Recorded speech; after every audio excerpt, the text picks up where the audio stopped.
Hey, how you doing? Hope everyone is well, and hope everyone had a great day. Welcome to my mental health chat, where I'll be talking briefly on taking care of you. Um, it's a topic that needs more attention. All right, there's a large group of us out there that we're not taught to take care of ourselves. We're not taught to be in touch with our feelings. We're not taught to address and check on ourselves, to make sure that we're okay. So, this is going to be a brief presentation covering that. Okay. All right. So, let's just jump right into it. Taking care of yourselves, or taking care of ourselves, seems to be the hardest thing to do sometimes.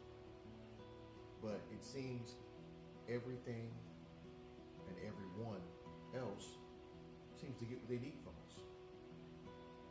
Then add up.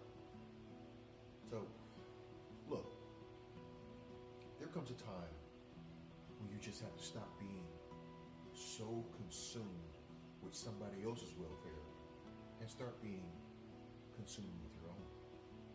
Now, I'm not saying that to be selfish or be harsh. I'm saying it because it's the truth. Helping others is okay, but there just comes a point in time where sooner than later, you're going to have to start taking care of yourself. You can't be good for anybody else if you're not good to yourself, if that makes sense. Okay? I've learned over the last few years that there has to be balance and consistency with our mental health and our physical health. Now, I say, just take the time to get with yourself and check on yourself and make sure you're okay. Now, that's easier said than done, because for those of us that have, so much on our plates, when you look at your plate, there's really no room, for you. But I'm here to tell you that you're going to have to take some time for yourself. Okay. A lot of us, to include myself, have a lot of really good ideas about taking care of ourselves. We can write a whole laundry list about, things you want to do for yourself, make yourself better, whatnot. But it's all for naught if you don't put it into action. There's a lot of us where we'll drag our feet on taking care of ourselves, but we'll go above and beyond for somebody else. That makes sense, doesn't it? So,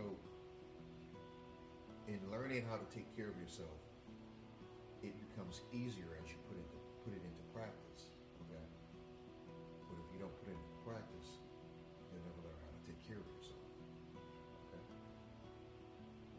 Now, speaking of taking care of yourself, someone once told me that I was being selfish because I was taking care of me for the time that I needed to take care of me.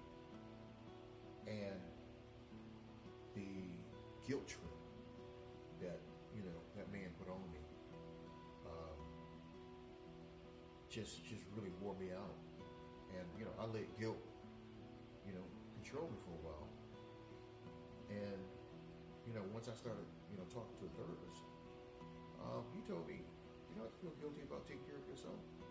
He said, I recommend it. So here's $1 million question. Is it selfish to take care of yourself? I'd like to know everybody's answer, if possible. If you put a yes or no in the comment section. As far as myself, from what I've learned over the last few years, I say no. It is not selfish. I even did a little bit of math too, so check this out. So, day after day, we give 100% of ourselves to someone or something that needs us, okay?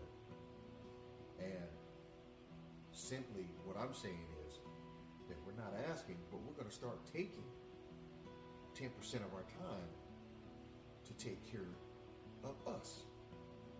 And then that other 90% that's left, you know, if anyone or anything can get what they need from me in that, and you know, in that 90%, you know, great. But that 10% is going to be mine. You see what I'm saying? And 10% doesn't sound like much, but it's a lot when you start to take care of yourself. When you start to see the difference, it's a lot. And then you start to cherish and appreciate that 10%. Yeah. Take that 10% because you deserve it. I know you got the kids to deal with. Let's throw this analogy out there. You got to work all day. You got to come home, deal with spouse,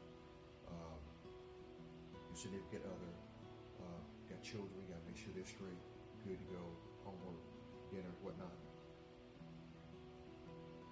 When that's said and done, yes, you're going to be tired. Yes, you're going to be ready to lay down. But what you need to do before you do that is to take that 10% and spend some time with yourself. Watch some TV, listen to some music, sit out on the porch, you know, whatever you'd like to do. Go for a drive, go for a walk, whatever you'd like to do. Do it. So that you can collect yourself before you lay down and sleep. Right? Now, I'm going to say this twice. I'm going to say it twice, okay? And then I'm going to elaborate on it. Make time for yourself. I'm just letting it sit here. Make time for yourself. Okay? It's not just important. It's essential. I like to use the statement, you know, my personal time is important to my daily operations. It might be stupid, but it is. It's important to my daily operations. I can't function right now unless I've had my personal time. My personal time, my quiet time, whatever you want to call it. Take it and do it for yourself. All right. If you found this helpful, please like and share. And share with someone who you think needs it. All right. This will also be available on my YouTube page called Positive Living. And it's a real cool page. There's nothing to sell, nothing to buy, nothing like that. But it's a feel-good page. And you can go there and get you a positive quote, listen to some of, you know, my topics that I've talked about, and it's an uplifting page, okay? Like I said, nothing to sell, nothing to buy, but it will help lift you up. If you need a pep up, go to that page. I guarantee you get a pep up. All right. So many blessings to everybody. Thank you so much for watching. Those in attendance, thank you very much. Your likes and your subscriptions are much appreciated. All right. Many blessings to everybody. I'll talk to you later.